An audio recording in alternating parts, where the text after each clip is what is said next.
বাংলাদেশ ইসলামী ছাত্র শিবির ঢাকা বিশ্ববিদ্যালয়ের শাখা এক জমকালো কালারফুল তাক লাগানো অনুষ্ঠানের আয়োজন করে পুরো জাতিকে তাক লাগিয়ে দিয়েছে। চমকে ওঠার মতো আয়োজন, ক্রিয়েটিভ সৃজনশীল আয়োজন। মানুষজন শেয়ার করছে এবং বলছে যে এই শিবিরের মাথায় এত বুদ্ধি আসলো কিভাবে, শিবিরের কোন নেতার প্রস্তাব এটা, লিগ ধর ম্যারাথন।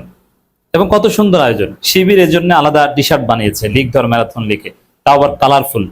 এবং সাদিক কায়েম দৌড়াচ্ছেন, শিবির নেতারা দৌড়াচ্ছেন এবং প্রতীকী একজনকে হেলমেট পরিয়ে, যেহেতু ছাত্রলীগ হেলমেট বাহিনী ছিল, হেলমেট পরিয়ে তাকে ধাওয়া করছে, তাকে ধরছে, তারপরে তাকে চড়থাপ্পড় দিচ্ছে, কিল দিচ্ছে, পানির বোতল দিয়ে পিটাচ্ছে। এটা প্রতীকী আয়োজন, বাট এই আয়োজন দেখে ডেফিনেটলি আওয়ামী লীগের ছাত্রলীগের মনের মধ্যে এক ধরনের তোলপাড় চলছে। তাদের মনোবলের উপর এটা একটা প্রতীকী আঘাত এবং পুরো জাতির সামনে ছাত্রলীগ আওয়ামী লীগ এভাবে নাকানে চুবানি খাচ্ছে, অপমানিত হচ্ছে, লাঞ্ছিত হচ্ছে, তারা যে কতটা ঘৃণিত শিবিরের আয়োজনের মাধ্যমে দেখিয়ে দিয়েছে। তো দর্শক, শিবিরের এত সুন্দর ক্রিয়েটিভ আয়োজন কিন্তু সেইভাবে মিডিয়া কভারেজ পায়নি। ডাকসু বিবি সাদিক ক্যাম্প ছিলেন, খুব সকালে আয়োজন করেছে, এই কারণে হয়তো মিডিয়া কভারেজ কম পেয়েছেন। এই জন্য জামাত শিবিরের লোকজন উচিত সবার এটা শেয়ার করে ছড়িয়ে দেওয়া, যে না, শিবির কত সুন্দর আয়োজন করতে পারে। লিগ ধর ম্যারাথন, এটা যদি বিএনপি ছাত্রদল করতো, সমস্ত মিডিয়া এটা লাইভ করতো, কিন্তু ডেইলি ক্যাম্পাস সহ দুই একটা অনলাইন পোর্টাল বাদে অন্য কাউকে লাইভ করতে দেখলাম না, এবং জামাত শিবিরের লোকজন এরকম শেয়ার করছে না। এরকম ক্রিয়েটিভ কর্মসূচি যদি শেয়ার না করেন তাহলে হবে। এবং আওয়ামী লীগের মনোবল ভেঙে দিতে এ ধরনের প্রতীকী কর্মসূচি অত্যন্ত তাৎপর্যপূর্ণ। তারা ডিসেম্বরে দেশে ফিরবে, অমুক তমুক, সব ভাওতাবাজি। শিবির এ ধরনের কর্মসূচি পালন করলে, শিবিরে একটা কপি করে আপনারাও যদি করেন, বলেও আওয়ামী লীগ দেশে ফেরার সাহস করবে না।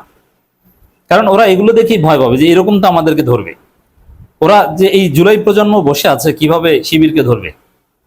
তা এই জন্যে ওদের মনের মধ্যে সাইকোলজির উপর একটা প্রভাব পড়ে যে না না না না না না, এই হাসিনার নির্দেশে অল্প কিছু টাকার বিনিময়ে রাস্তায় নামা যাবে না, আমাদের ধরার জন্য ওত পেতে বসে আছে। ওরা প্রতীকী কর্মসূচি পালন করে, এর অনেক গুরুত্ব প্রয়োজনীয়তা। মিডিয়ার উচিত এগুলো ব্যাপকভাবে ছড়িয়ে দেয়া। এই video million and million view হওয়া উচিত। ওই যে সাদিক ক্যামেরা যে দৌড় দিচ্ছে, লিগ ধর বলে যে দৌড় দিচ্ছে, ধাওয়া দিচ্ছে, এইভাবে লিগকে বাংলাদেশে একদম প্রাসঙ্গিক করে রাখতে হবে। যে লিগ মানে হচ্ছে দেখলেই ধর, ধাওয়া দে, ধাওয়া দিয়ে ধর, ধরে তারপরে পিটা, কিলা, আচ্ছা।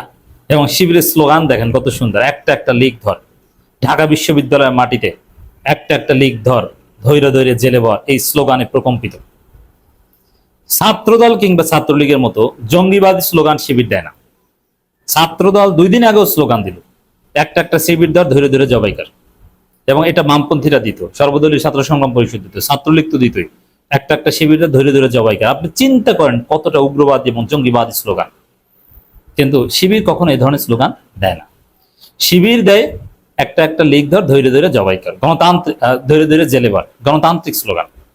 তো দর্শক, সন্ত্রাস প্রতিরোধ দিবস উপলক্ষে বাংলাদেশ ইসলামী ছাত্র শিবির ঢাকা বিশ্ববিদ্যালয় কর্তৃক আয়োজিত লিগ ধর ম্যারাথন 2026 অনুষ্ঠিত হয়েছে। সাদিক ক্যাম্প থেকে শুরু করে আসিফ আবদুল্লাহ বা আরো যারা শিবিরের নেতা আছেন ঢাকা বিশ্ববিদ্যালয়ে, তারা এই কর্মসূচিতে অংশগ্রহণ করেছেন। আমি মনে করি যে এই সন্ত্রাস বিরোধী দিবস উপলক্ষে যত কর্মসূচি বাংলাদেশে পালিত হয়েছে, জুলাইয়ের প্রত্যেকটা পরতে পরতে শিবির কর্মসূচি রাখে, জুলাইয়ের প্রত্যেকটা বাক শিবির ধারণ করে, তারা এটাকে কমেমোরেট করার চেষ্টা করে। তো দর্শক, সেই হিসাবে এই জুলাইয়ের একটা গুরুত্বপূর্ণ বাক হচ্ছে সন্ত্রাস প্রতিরোধ দিবস। এই সন্ত্রাস প্রতিরোধ দিবসের সবচেয়ে আকর্ষণীয় এবং কালারফুল জমকালো প্রোগ্রাম হচ্ছে শিবিরের এই লিগ ধর ম্যারাথন 2026। এটা আমি বিশ্বাস করে আগামী বছর এই লিগ ধর ম্যারাথন বা এই টাইপের একটু ঘুরিয়ে ফিরিয়ে এই টাইপের কর্মসূচি অনেকেই কপি করবে। এটা শিবির একটা সফলতা যে শিবিরকে অন্যরা কপি করে। দর্শক, শুধু এটা না, ছাত্র শিবির ঢাকা বিশ্ববিদ্যালয় শাখা রক্তাক্ষরে জুলাই সচিত্র প্রতিবেদন চিত্র প্রদর্শনী অনুষ্ঠানের আয়োজন করেছে ঢাকা বিশ্ববিদ্যালয়ের ঐতিহাসিক বটতলায়। যেই বটতলায়, এগুলো দেখে আমরা ইমোশনাল হই, যেই বটতলায় শিবির তো দূরের কথা, জাস্ট কোরআন তেলাওয়াত করেছে ছাত্ররা, সেই ছাত্রদের বিশ্ববিদ্যালয় থেকে বহিষ্কার করা প্রস্তাব উঠেছিল এবং বহিষ্কারের প্রক্রিয়া শুরু হয়েছিল। জাস্ট কোরআন তেলাওয়াত করেছিল।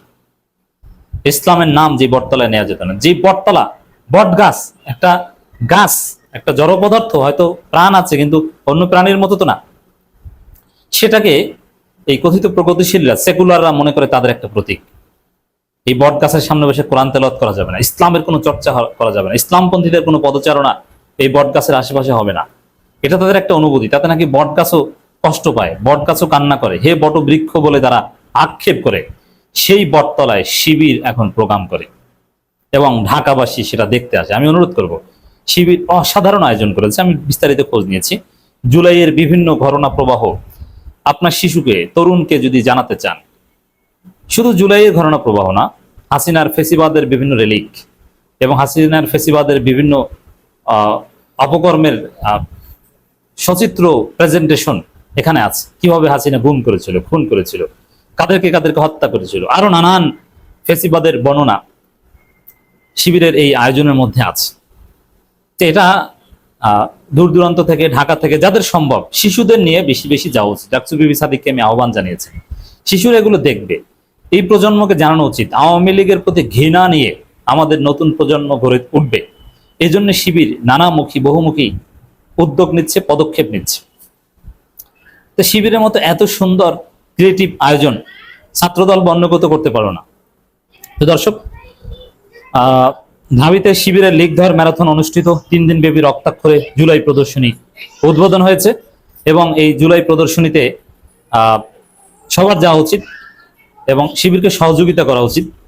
এই জুলাই প্রদর্শনী নিয়েই শিবিরের সাথে আর একটা অঘটন ঘটেছিল একবার, নিঃসন্দেহে মনে আছে, যে বামপন্থীরা জামাত নেতাদের ছবি কেন টিএসসিতে, এটা নিয়ে প্রশ্ন তুলেছে। অথচ অথচ অথচ ওটা ছিল আওয়ামী লীগের যে গণহত্যা, আওয়ামী লীগের যে বিচার বিভাগীয় হত্যা, তার জন্য এই প্রেজেন্টেশন, যে না রাজাকারদের ছবি এখানে টানানো যাবে না। আওয়ামী ন্যারেটিভ 2 বছর আগেও, 1 বছর আগেও এখানে ছিল।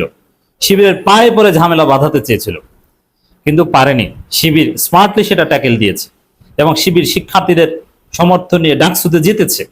শিক্ষার্থীরা শিবিরের উপরে আস্থা রেখেছে এবং ধীরে ধীরে এক পর্যায়ে শিবির অত্যন্ত স্থিতিশীলভাবেই সেই প্রোগ্রাম রিপিট করতে পেরেছে। নিয়মিত এই প্রোগ্রাম হতে থাকবে। ঢাকা বিশ্ববিদ্যালয়ে যতদিন থাকবে শিবির এই প্রোগ্রাম করতে থাকবে, ক্ষমতায় যারাই থাকুক না কেন। তো দর্শক, এই ধরনের প্রোগ্রামগুলো যখনই সফল হবে, যখন পরিবার নিয়ে একটা উৎসবের আমেজে আমরা সেখানে যাব, এজন্য আসুন আমরা পরিবার নিয়ে, বাচ্চাদের নিয়ে, ফ্যামিলি নিয়ে বিভিন্ন জায়গায় ঘুরতে যাই। এই 3 দিনে শিবিরে এই প্রোগ্রাম একটু সময় করি। জামাতপন্থী লোক আপনার আত্মীয় স্বজন দাওয়াত দেন যে চলেন ঢাকা বিশ্ববিদ্যালয়ে চলে আসি, টিএসসিতে একটু চা খাবো, বটতলায় ঘুরে আসবো, দেখবো। ওখানে ডাকসু বিপি, ডাকসু জিএস এদেরকে পাওয়া যাবে, তাদের সাথে সেলফি তোলা যাবে, ছবি তোলা যাবে। তো অসাধারণ আয়োজন, জুলাইয়ের অন্যতম শ্রেষ্ঠ আয়োজন করছে শিবির।